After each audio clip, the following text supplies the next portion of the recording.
सुंदर वन में मंजरी कौवा और उसका पति टमटम रहता था। उसके एक बहुत प्यारा बेटा मिंटू था। अरे सुनते हो, अब हमें मिंटू की शादी कर देनी चाहिए। मिंटू अब बड़ा हो गया है। अरे भगवान, मिंटू अभी शादी की तैयार नहीं है। अरे मिंटू बेटा, अब शादी कर लो। कब तक अपनी बूढ़ी माँ से खाना बनवाएगा? अब मेरी बहू आनी चाहिए। क्या माँ आप हर वक्त शादी की जिद करती रहती है?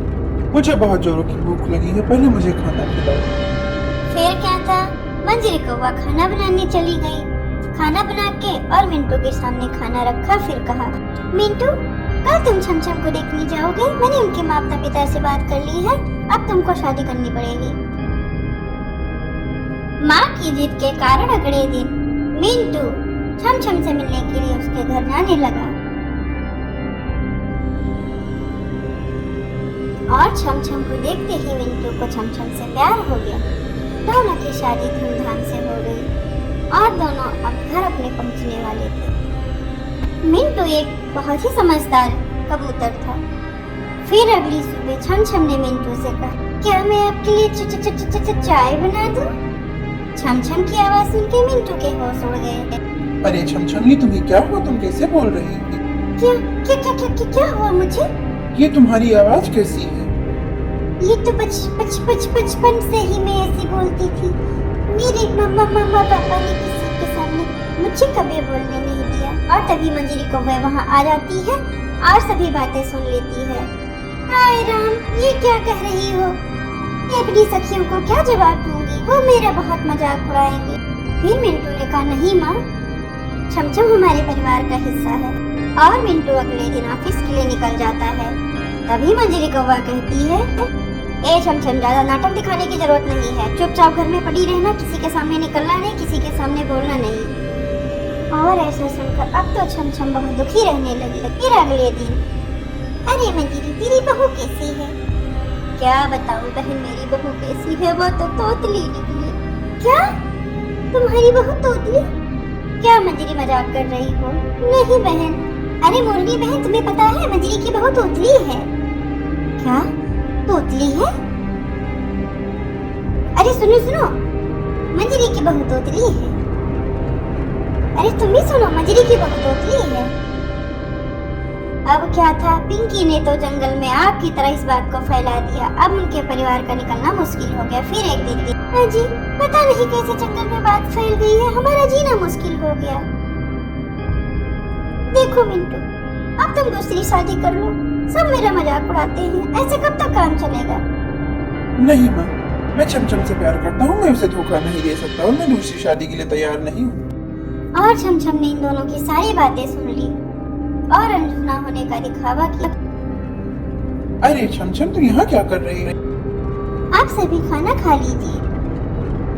और छमछम ने पूरी रात मिंटू कबूतर से बात की, क्योंकि छमछम ने कुछ और ही निर्णय ले लिया था।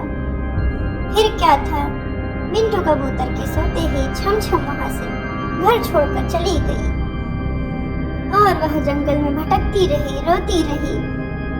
हे भगवान, मैंने क्या पाप किया था? आपने मेरे साथ ऐसा क्यों किया? उसका रोना हुआ देखकर एक डॉक्टर चिड़िया वहां से गुजर रही थी।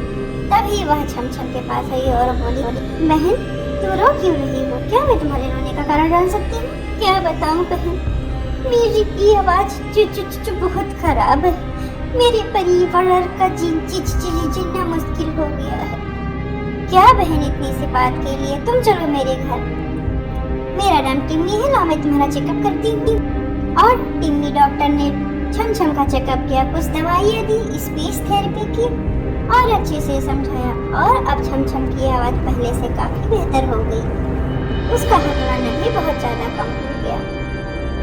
अरे मिंटू बेटा, तुमने क्या हालत बना ली है छमछम के बिना? माँ, छमछम पता नहीं कहाँ होगी, किस हाल में होगी। बिना कुछ बताए ऐसे कैसे जा सकती है? अरे बेटा, अब तो दूसरी शादी कर ले, चली गई होगी किसी के साथ। नहीं माँ, छमछम बहुत अच्छी है। मैंने छमछम के साथ अच्छा व्यवहार नहीं किया, शायद इसीलिए वो घर छोड़ के चली गई। हमें ऐसा नहीं करना चाहिए था। ये तुम क्या कह रही हो? तुम्हें ऐसा नहीं करना चाहिए था। वो चाहे जैसी भी थी हमारे परिवार का हिस्सा थी। और फिर मंजरी कौवे ने मिंटू को सारी बात बता दी। मिंटू को यह जानकर बहुत दुख हुआ और उसने छमछम को ढूंढने का निर्णय लिया। और अब मिंटू छमछम की तलाश में निकल चुका था। वह जंगल जंगल घूम रहा था और सभी पशु पक्षियों से पूछ रहा था। तभी फिर मिंटू के एक पुराने दोस्त ने उसे बताया कि छमछम उसे कहाँ मिलेगी। और फिर मिंटू का पुत्र वहां से उड़ गया और वह डॉक्टर टिम्मी के घर पहुंच गया, जहां पर छमछम थी। और छमछम को देख के रोते हुए बोला, छमछम, तुम्हें ऐसा नहीं करना चाहिए था। तुम्हें मुझे छोड़ के नहीं आना चाहिए था। और उसने छमछम को बोलने का जरा सा भी मौका नहीं दिया और उसे वह घर लेकर वापस आ गया। पूरी रात मिंटू बात करता रहा और छमछम सुनती रही। मिंटू ने तो छमछम को बोलने का मौका ही नहीं दिया। फिर छमछम ने कहा, क्या मैं आपके लिए चाय बना दूं मिंटू? छमछम की आवाज सुन के मिंटू का तो खुशी का ठिकाना ही नहीं रहा।